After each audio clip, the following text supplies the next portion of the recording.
चंद्रयान-3 आज चांद पर लैंड करेगा और इसके साथ ही अंतरिक्ष की दुनिया में भारत एक और मुकाम हासिल करेगा। पर ऐसे में ग्रह नक्षत्र क्या कहते हैं और काशी के विद्वान क्या मानते हैं? हमारे साथ बीएचयू के धर्म विज्ञान संकाय के प्रोफेसर और काशी विद्युत परिषद के राष्ट्रीय महामंत्री रामनारायण द्विवेदी जी हैं। रामनारायण जी, आज एक बहुत ही ऐतिहासिक पल आने वाला है।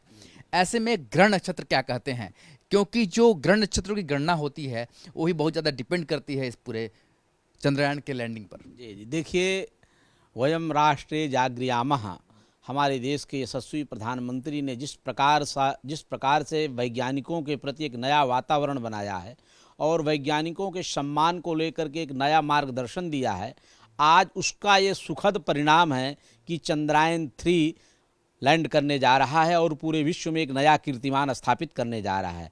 जब ग्रह नक्षत्रों की हम चर्चा करते हैं तो आज श्रावण शुक्ला सप्तमी है और आप समझ लीजिए शुक्ल पक्ष की सप्तमी और उसमें भी बुधवार, ये दिन जब दिवस होता है तो महान बहुत बड़ा संयोग होता है। इस संयोग में बड़े बड़े महापुरुषों के अवतार हुए हैं।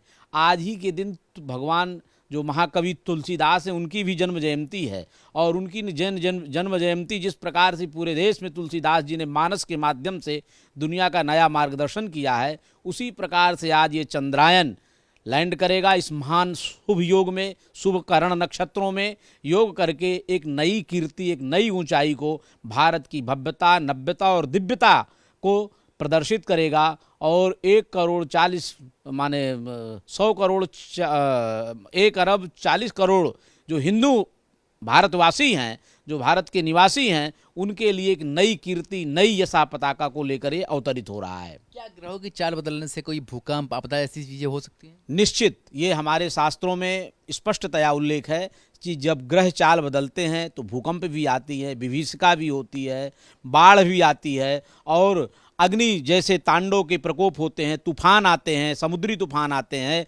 तो इस समय कोई ऐसा संयोग नहीं है, इस समय बहुत अच्छा उत्तम योग है और ये चंद्रयान लैंड करेगा जब, तो पूरे विश्व में एक नया चमत्कार होगा। भारत जो है ज्ञान विज्ञान की दृष्टि से पहले बहुत यशस्वी रहा है, आज विज्ञान की दृष्टि से भी भारतीय प्राचीन ज्ञान परंपरा के साथ आधुनिक जो विज्ञान साइंस है उसके साथ सामंजस्य बना करके जो नई शिक्षा नीति में एक नया कीर्तिमान स्थापित किया गया है कि चाहे वो आईआईटी का क्षेत्र हो, चाहे वो साइंस का क्षेत्र हो, सभी क्षेत्रों में जो हमारे प्राचीन ग्रंथ हैं, पारंपरिक ग्रंथ हैं, जिन ग्रंथों में भारतीय परंपराओं के ज्ञान भरे हुए हैं, हमारे शास्त्रों में हजारों हजार वर्ष पहले बतलाया गया है कि चंद्रमा में पानी है, मंगल में जल है, बुध में ये स्थिति है, सभी ग्रहों की चर्चाएं की गई हैं। आज विज्ञान उन्हीं ग्रहों की पुष्टि कर रहा है। इसीलिए जरूरत है भारतीय नई शिक्षा नीति को अपनाने की। जो मोदी जी नई शिक्षा नीति लाए हैं, उस नई शिक्षा नीति के तहत जब हमारे भारत के नवयुवा ज्ञान विज्ञान को पढ़ेंगे तो इसी तरह के नए नए कीर्तिमान स्थापित करेंगे।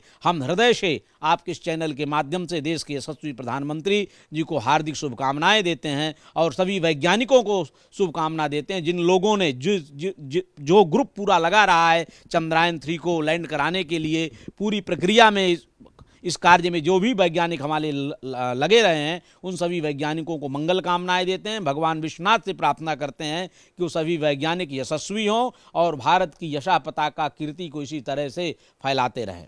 शनि और सूर्य की स्थिति बदलने से कुछ फर्क पड़ सकता है? देखिए, शनि और सूर्य की स्थिति बदलने से फर्क तब पड़ता है अगर कोई खड़ाष्टक योग बनता हो। शनि की स्थिति बदल रही है, सूर्य की स्थिति बदल रही है। शनि और सूर्य पिता पुत्र हैं, इनकी स्थिति बदलने से कोई चंद्रयान पर फर्क नहीं पड़ेगा।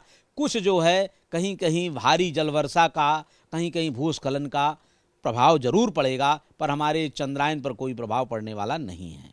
तो काशी के विद्वान ये साफ कह रहे हैं कि चंद्रयान जिस समय लैंड करेगा चांद पर, वो जो संयोग है, वो जो मुहूर्त है, वो बेहद शुभ है।